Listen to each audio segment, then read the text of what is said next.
ఉండదు. అలా మీరు ఏం చేస్తారంటే చదువుకున్న తర్వాత కూడా ఏం చేస్తారంటే మీరు వాల్యూ యాడ్ చేసుకోండి. మీ కోర్స్ కావచ్చు, లేదా మీ యొక్క ఆటలు అవ్వచ్చు, లేదా మీరు మాట్లాడే విధానం అవ్వచ్చు, లేదా మీరు గౌరవించే విధానం అవ్వచ్చు, లేదా పెద్దలకు కానీ, లేదా పేరెంట్స్ కానీ, లేదా మీ తోటి ఫ్రెండ్స్ కూడా. అది తప్పేం కాదు కదా. తోటి ఫ్రెండ్స్ కూడా ఎప్పుడు కూడా మీరు ఎంకరేజ్ చేయడం.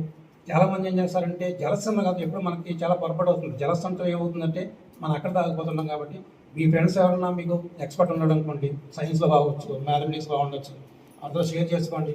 అది ఎప్పుడైనా సరే మంచితనాన్ని ఎప్పుడు గుర్తించండి. చాలాసార్లు ఏమంటుంటామంటే మనకి అరుదైన జీవరాశులు ఉంటాయి కదా. అంటే ఏంటి, కొన్ని జీవరాశులు అంతరించిపోతున్నాయి తెలుసు కదా. పిచ్చుక అంటున్నారు, లేదా ఇలా రకాలు అంటున్నారు కదా. అవన్నీ ఏం చేస్తారంటే అలాగే అరుదైన జీవరాశులు మనం ఎలా ప్రొటెక్ట్ చేసుకుంటున్నాం. టైగర్ రిజర్వాయర్స్ అంటున్నారు, లేదా సేవ్ ద లైన్ అంటున్నారు, రకరకాలు అంటున్నారు కదా గవర్నమెంట్ కూడా. అలాగే మీరు కూడా ఏం చేస్తారంటే మీరు చూసిన మంచితనం ఉంటుంది కదా, మీ అమ్మ నాన్నలో కానీ, మీ తాతయ్యలో కానీ, లేదా మీ చిన్నాన్నగారిలో కానీ, లేదా మీ ఫ్రెండ్స్లో కానీ ఆ మంచితనాన్ని మంచి మనుషులు కాపాడుకోండి. లేకపోతే ఏమవుతుందంటే ఎప్పుడు చూసినా స్వార్థం పెరిగిపోతుంది. కాబట్టి కొంతకాలం సమాజం ఏమవుతుందంటే ఒక నెగిటివ్ యాటిట్యూడ్కి వెళ్ళిపోతుంది అన్నమాట. అలా కాకుండా మీరు పర్టికులర్గా మీరు యంగస్టర్స్ కాబట్టి ఇప్పటి నుంచైనా సరే మీరు ఏం చేస్తారంటే ఆ విలువలు పాటించి ఒక ఇప్పుడు చెప్పిన అది చెప్తుంటాం. మనం ఎప్పుడు కూడా గంజాయి మొక్కలను పట్టించుకోవద్దు, తులసి మొక్కలు నాడదాం. గంజాయి మొక్కలు అక్కడక్కడ ఉంటాయి. ఆ గంజాయి మొక్కలు తీసేసి ఏం చేద్దామంటే తులసివనాన్ని నాటినప్పుడు ఏమవుతుందంటే కొంతకాలం తర్వాత మన రాజనగరం మండలం కానీ, తూర్పుగోదావరి జిల్లా కానీ మంచి మనుషులు ఉంటారు. నేను వెంటనే ఇందాక అన్నట్టు చెప్పినట్టు స్థాయిని కాదు, అక్కడ మనిషి వ్యక్తిత్వంలో మనం ఎంతమంది పెడుతున్నాం.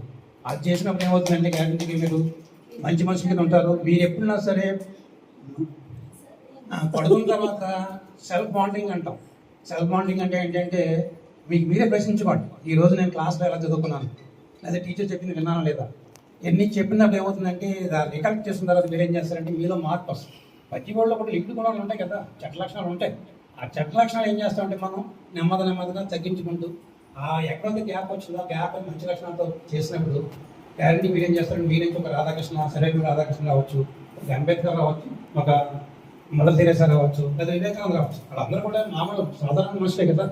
ఇప్పుడంటే మన ప్రవర్తన కానీ, మన మాట్లాడే తీరు కానీ, మన ఎదురవాడి మొక్క చూసే గౌరవం కానీ బట్టి ఏం చేస్తుంటే మన మనుషుల కింద మన ఇంప్రూవ్మెంట్ అన్నది గ్యారెంటీ ఉంటుంది. చదువులో కూడా మీరు ఇంప్రూవ్ అవ్వండి, విలువలో కూడా ఇంప్రూవ్ అవ్వండి. మీరు భవిష్యత్తులో కూడా మీరు ఇందాక చెప్పినట్టు ఫస్ట్ స్టెప్ కాబట్టి మీ భవిష్యత్తులో కూడా మీ అన్ని కార్యక్రమాలు కూడా మీకు మంచి జరగాలని, మంచి భవిష్యత్తు ఉండాలని. భవిష్యత్తు వచ్చినప్పుడు కూడా మీరు ఏం చేస్తారు, కుటుంబాన్ని ఎప్పుడు కూడా కుటుంబం బలమైన బంధం కాబట్టి కుటుంబాన్ని గౌరవించండి. తర్వాత మీ చదువు చెప్పిన గురువుని కానీ, కాలేజీని కానీ, అన్నట్లు ఏదన్నా సరే వాళ్ళ స్కూల్ని కానీ గౌరవించండి.